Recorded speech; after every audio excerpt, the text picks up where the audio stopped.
Hello fans and friends, and welcome to another video. My name's Keir Smith. Today's video was partly inspired by a great video I saw the other day from our friend Mike at MGK Boston.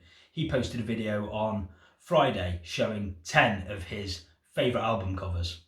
And this is a video that I've been meaning to make for the longest time, but I could never get my list of 10 together, but I've finally done it, so here they are, 10 of my favourite album covers. Now, I'm sure that most people will agree when I say that a good album cover is much better represented on a vinyl sleeve. But unfortunately, I only have 3 of my 10 selections here on vinyl, the other 7 being on CD. But never mind, on with this show, and I'll take you through the ages and take you through my albums in chronological order.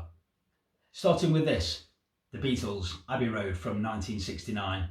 Photographer Ian McMillan got up on a stepladder holding up the London traffic for 10 minutes and shot 6 photos of the band.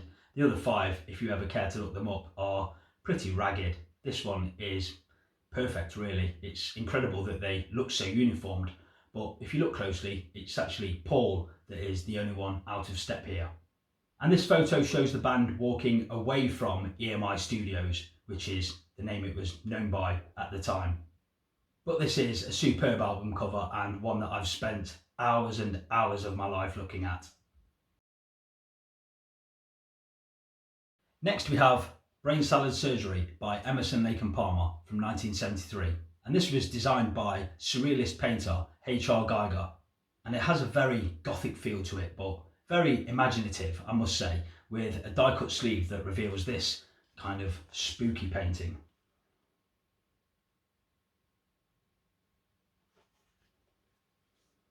Keith Emerson said, "It was dark and foreboding, and for me, it represented Emerson, Lake and Palmer's music." I certainly agree with that, and this is a fantastic cover.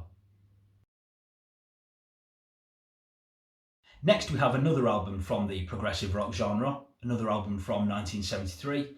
This is Yes, Tales from Topographic Oceans. This is a beautiful and truly picturesque album cover, designed by the great Roger Dean, who was responsible for the design of so many of Yes's great album covers.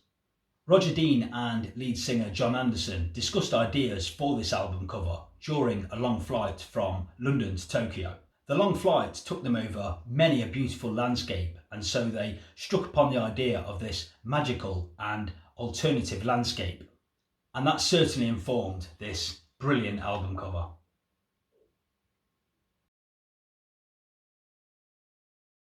Up next is this, In Through the Outdoor by Led Zeppelin from 1979. I just think this is a cool picture of a man looking very dapper, sat at the bar, suit, tie, hat, burning a Dear John letter apparently. And when this album was originally released, it came in a brown paper bag with a stamp on it that made it look like it was a bootleg album. And there were actually 6 different covers, all shot from the same scene in the bar, and they were taken from the angle of the other people that you see in this photo. And I think it makes for an interesting album cover. It's certainly my favourite Led Zeppelin album cover. Next, another album from late 1979. This is The Clash, London Calling, and this picture of bass player Paul Simonon smashing his bass down on the ground was taken at the London Palladium on the 21st of September 1979. And of course we have the pink and green typography, which is a homage to the late great Elvis Presley. And I love this album cover. For me, it represents the release of that pent-up frustration from all of that rock and roll fury.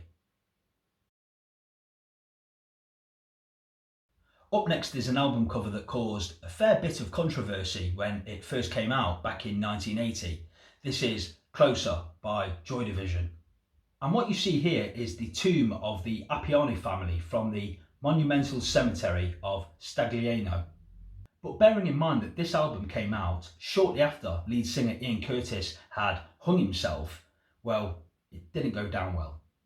The idea of having a cover showing people mourning a dead body led some people to say that the band were trying to cash in on Ian Curtis' death, which couldn't be further from the truth. This album cover was decided long before Ian Curtis hung himself, and so the band went ahead with it. Up next, another fabulous cover. This is Our Favourite Shop by the Style Council from 1985. And again, this is much better represented on a vinyl record where you get the full gatefold sleeve.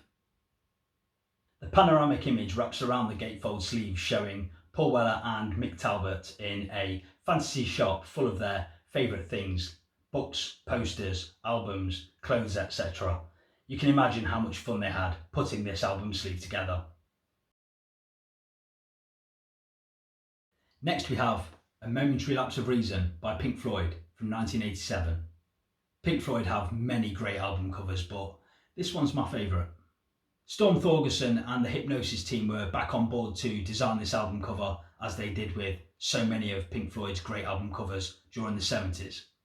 And this album cover was inspired by a lyric from one of the songs on the album, Yet Another Movie, the lyric being the vision of an empty bed. And so 700 iron beds were carried down to Saunton Sands Beach, North Devon, for this photo shoot. But I think all of the heavy lifting and effort was well worth it. Next up is Be Here Now by Oasis from 1997. This photo was taken in front of Stock's house in Hertfordshire, my hometown. Noel's at the back there looking through the telescope at the globe, and Liam's at the front there looking very cool in a long brown coat and rose tinted glasses, stood just behind that scooter. You've got the Rolls Royce in the swimming pool, all very rock and roll.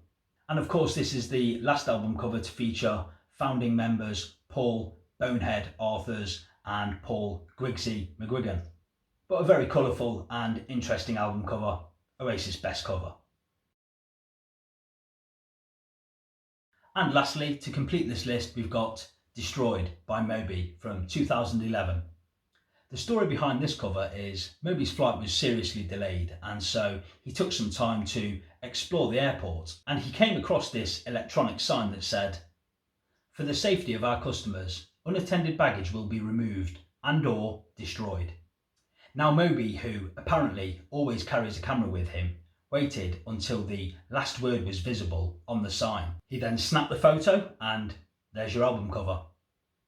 But when I first saw this album cover, I thought it was a hospital corridor, and I was remembering a sad time when someone dear to me had passed away, and walking down the corridor, leaving the hospital, feeling destroyed. But to me it remains a fascinating album cover.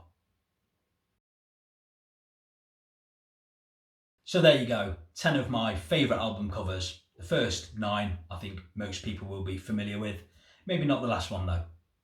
As always, I'd love to know your thoughts. Let me know what your favourite album covers are in the comments section below. Thanks to everyone who watched this video. I hope you enjoyed it. See you next time.